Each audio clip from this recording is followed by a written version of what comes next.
Neon Falcon have done it again! The 10th title in the Trails series has grabbed me by the wrist, sat me at the bar, regaled me with emotional and gripping tales, and sent me immensely satisfied to the Calvard waiting platform. And just like I did with Cold Steel 4, there's no better time to share my thoughts with you, Trails fan to Trails fan.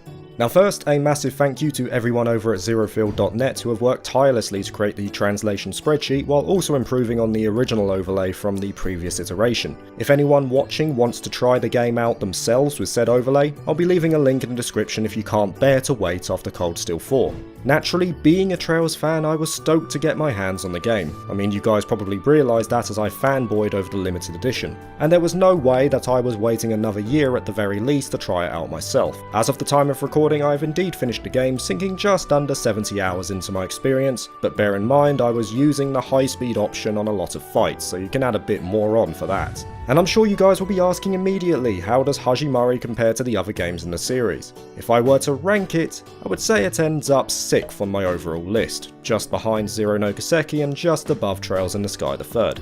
But don't be misguided, that is not a bad ranking. Even the games at the bottom of my personal list are among some of the greatest experiences I've ever had in gaming, and Hajimari is no exception to that rule. It's like choosing between a puppy and a duckling, they're both ridiculously fluffy, but the choice must be made. What makes Hajimari so compelling to me though is that it holds a distinctive purpose in the series, a purpose that naturally would not make it a front runner in my view. Whereas Cold Steel 4 felt like a final chapter for this part of the overarching story, Hajimari is what I consider to be an epilogue to all of the prior arcs while also being a prologue to the future. The initial phrase linked to the game when it was announced back in 2019 pretty much indicated what Hajimari was attempting to do. This is the end, but also the beginning. Hajimari had to close out some of the long-running stories that we've been playing through while also creating new ones that naturally move us over to what many of us assume will be the long-awaited foray into Calvard. Now before we dive in properly, I will say that there will be no Hajimari spoilers in this video because that would be a dick move, and I will be keeping my discussions very vague and general for the most part. But I will be mentioning some of the characters who will be showing up in the game, plus mentioning in-game mechanics for the sake of more concrete analysis. I will also say that there will be spoilers for games only up to Cold Steel 3, as many people at the time of recording have not played the final entry in the Cold Steel arc. With that out of the way, it's time to lay out your deck chair at Michelin Resort and find out why you should be excited for Hajimari no Kiseki. As we did with Cold Steel 4, let's start with the questionable elements of the game first. I always prefer to start at the bottom and make my way to the tip. Is that a what she said joke? Whatever.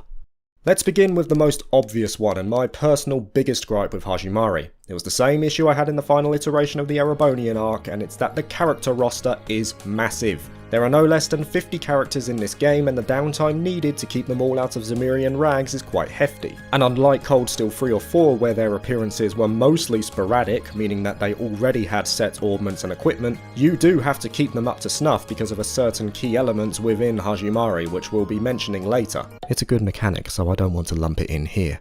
Now really, this issue of having a lot of characters in game is a double-edged sword. On one side, I'm not a big fan of keeping all the characters decked out in adequate gear, but on the other hand, I love having them there because it drills home the interconnectivity of the world. And god damn it, I'm a sucker for seeing characters I'm attached to from different lands work together towards a common goal. It's a case of you can't have your cake and eat it as well. And if I had to make a choice between the two, I would gladly take the longer maintenance windows to just have them there. But I felt it did have to be mentioned because there was a vast amount of chopping and changing in between sessions. It was a weird balance in that it felt I didn't have enough gear in the early stages, but then I had too much junk in the latter stages. I've never been good at housekeeping and I let those pleroma weeds get out of hand. Admittedly though, Hajimari alleviates the problem of not having enough mirror in that there is another key mechanic in game that ensures that you don't need to turn to cold hard currency to keep your characters out of abject poverty, at least not all the time. There's also an auto gear option from what I saw, so if you'd rather leave it to the will of Adios, you can just press that almighty button instead. Honestly though, I can see this issue not being too prominent for other players who enjoy this aspect of customization anyway. Now this next issue's a bit more subjective, it'll depend massively on the player. I will say immediately that I cherish the combat system in Trails. It's been one of the mainstays of the series since its inception, and ultimately is one of the stamps that identifies it from the crowd of other JRPGs. But lately I have had a problem with it. There are only 3 Trails games that I have played on the highest difficulty: Cold Steel 3, Cold Steel 4, and now Hajimari. And it was a breeze to play through, if I'm honest. Now maybe that's because I'm a bit more experienced with the series, so I have an idea of what setups work, but I feel that the games became far easier with the introduction of the break gauge and the brave orders in Cold Steel 3, especially as you got further into the games. Anyone remember this one? Woohoo! Light decoration! Yeah, broken. I remember going through the entirety of the Graal of Erebos and not getting hit once outside of the final fight itself, which is pretty insane when you consider the strength of the characters you're facing from a narrative standpoint. Now Cold Steel 4 actually tuned down the potency of these elements a decibel or two. It became a bit more difficult to exploit the game, at least until the final third. But I thought that if Hajimari took a similar diluting path, then we'd have a decently challenging game. Alas, I'd say Hajimari is the most exploitable of the 3. It keeps the mechanics from the previous 2 games, but also introduces something else to the table which is insanely powerful. Now why am I mentioning this? Well, it's because Hajimari will supposedly be the last game in the series that will employ the current battle approach. The turn-based style is apparently being changed for a system that will introduce more real-time elements. Now of course this is a pretty sore spot because I do like the turn-based style of Trails, I always have, but I personally believe that Falcom have taken this system as far as it can go. You can't really take anything away from it, but if you add more, you risk making it even more exploitable. And of course, there will be fans of the series who will staunchly defend the turn-based style that has defined Trails for nigh on 16 years, and I totally understand that viewpoint. But the age-old saying in opposition to change is, don't fix what isn't broken. Well, that's the thing. I would argue that this system is broken. I really hate to say that, but I think at this time it is best that the combat evolves, especially considering what other things will be changing come the next arc. Now I can't see this system manifesting into a full-on action RPG, that would be crazy in my mind since Falcom already have other games in their library that fulfill that role. Rather, some fans I know of have suggested it might take on a style similar to Knights of the Old Republic or Xenoblade Chronicles. And with the elements already employed in the Trails universe like arts and crafts, I think Falcom can make something enjoyable and rewarding to play with if they incorporate them correctly. No doubt there will be people who will strongly disagree with me on this one, but this is a viewpoint I've had since Cold Steel 3, and Hajimari has solidified it. Honestly speaking though, that's it. Those are the questionable elements of the game for me. Not necessarily bad things, just areas that detracted from my personal experience that I feel should be mentioned. And I've no doubt that is with Cold Steel 4 some people will listen and not bat an eyelid, which is great. The last thing I want is for someone to be deterred by these comments. But now that we've got that out of the way, let's get to the good stuff, of which there is plenty. Let's start with an obvious one, the soundtrack. It's Falcom and thus it's near on guaranteed that it will be solid, and I'm happy to say that this trend hasn't ended just yet. Saying that though, it is one of the weaker OSTs overall. Despite having excellent individual tunes for the most part, I feel that some of them aren't used in the correct context in a number of instances. I want you to cast your minds back to some of the legendary encounters within the Trail series, like the final fight in Owl, or the fight against Luve in Sky's second chapter, or even the battle against Lower Luciferia in Cold Steel 2. They all have something in common in that they have excellent songs that accompany them, thus making them memorable to us even decades later. To a Glimmering Tomorrow is a fantastic song to accompany the Hollow Trial as it represents the parting of Class 7, but despite physically being apart, the bonds they share will never break, no matter the distance. Silver Will is equally outstanding because it represents the unshakable will of Luve and his chosen path, a clash of ideals between two brothers. Azure Arbitrator on the other hand nails home the feeling of fighting against a being that rivals a god, because nothing says slaying deities better than shredding down a guitar neck.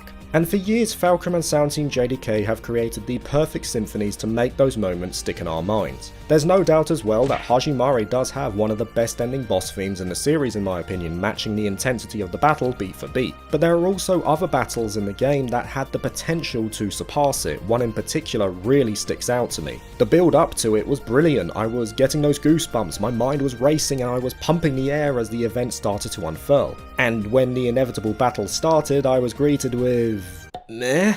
And that hurt a little because I really felt that this specific fight was going to be the main highlight from Hajimari if only it had the song to match it. Regardless though, there are many top-notch tracks here. If you took a pair of ZCF headphones, stuck them over my ear holes and played 3 random songs, I would say this is killer, which is pretty much par the course for Falcom anyway.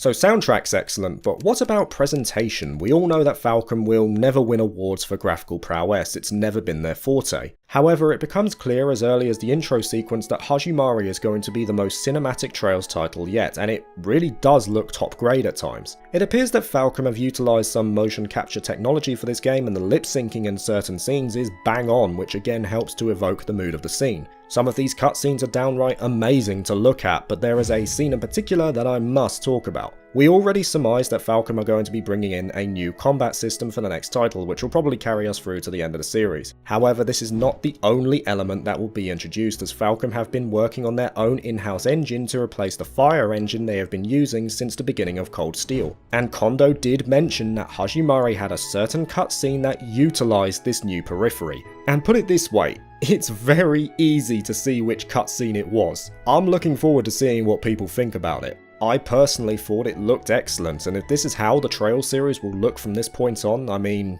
wow, I cannot wait. I also have to give props to the overall feeling of Hajimari as a game from a structural standpoint. What I mean by that is that it feels like a laboratory with loads of different experiments going on around it, and I actually like it. There were certain additions in the game that I initially thought I would look at unfavourably, but they did grow on me. It feels like Falcom were delivering what a Trails game is so good at in the first place in a stellar narrative, but also using Hajimari as a testing ground to see what will stick and what is going to fall flat on its face. Oh no! And you can't help but feel that it's going to give them pointers as to what could be carried over and refined in the new arc. Now, there's no doubt that some of this stuff sputters like a 1990s Ford Fiesta before veering off and exploding, but there are many areas that reinforce what makes the Trails series such a joy from a story perspective. And my personal favourite of these are the episodes. I believe this game treats the wider cast of characters with the respect they deserve, and these episodes are a big reason for that. They're relatively short stories that allow you to move away from the main groups and see interactions of characters outside of their individual groups. You'll notice that they are somewhat similar to the doors from Trails in the Sky the Third. Certain characters may not have had the moment in the spotlight they needed in Cold Steel 4, and thus this allows us to see what their new path is, which gives them a degree of continuity rather than sticking a brick wall in their face. It gives them that moment of development that they needed, or it follows on from an older story arc that we as Trails fans will be familiar with, which is a nice touch. These episodes will in some cases look to the future of the continent as well, shaping up some key figures or organisations that will likely become prominent in the next couple of arcs. And just like the doors in Sky the Third, I adore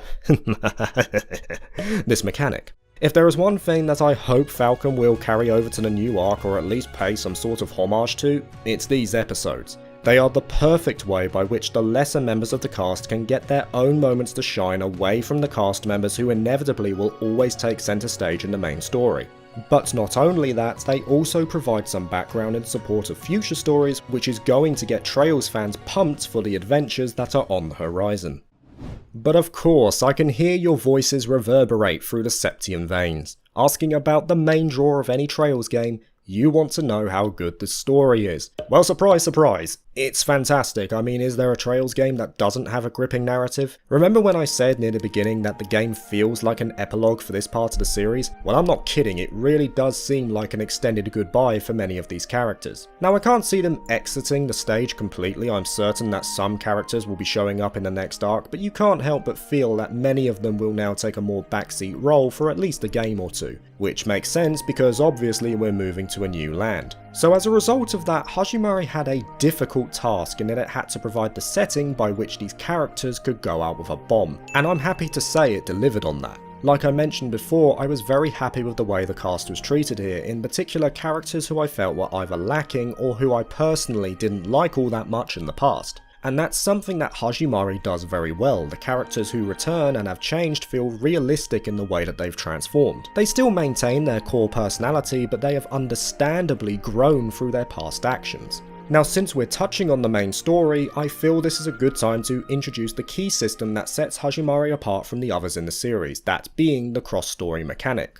Unlike previous entries where the story is mostly linear, Hajimari incorporates a system whereby 3 routes are taking place simultaneously, with a certain protagonist heading up each path. You could probably say it's akin to the concurrent stories of Crossbell and Cold Steel 1 and 2, just on a smaller scale. Now, I will be talking a bit about these routes, though not from a plot standpoint, but if you'd rather keep completely stum on the characters appearing in the game altogether, then skip to this time, otherwise, let's delve in. The 3 main characters for these routes are Lloyd, Reen, and a new character, C. Each one follows a story of their own that weaves around one overarching narrative, and thus it's inevitable that the paths cross over in certain ways, which gives you varying perspectives. And I want to say it now, I dig this system. It's very well implemented, thus making it easy to keep track of the story, and I'm a big fan of having those multiple viewpoints, allowing me to relate to all parties and what they're feeling at a given moment. Plus it helps that individually each route is well written. If I had to choose my favourite though, it would have to be C's, which is impressive considering the characters are new. Interruption!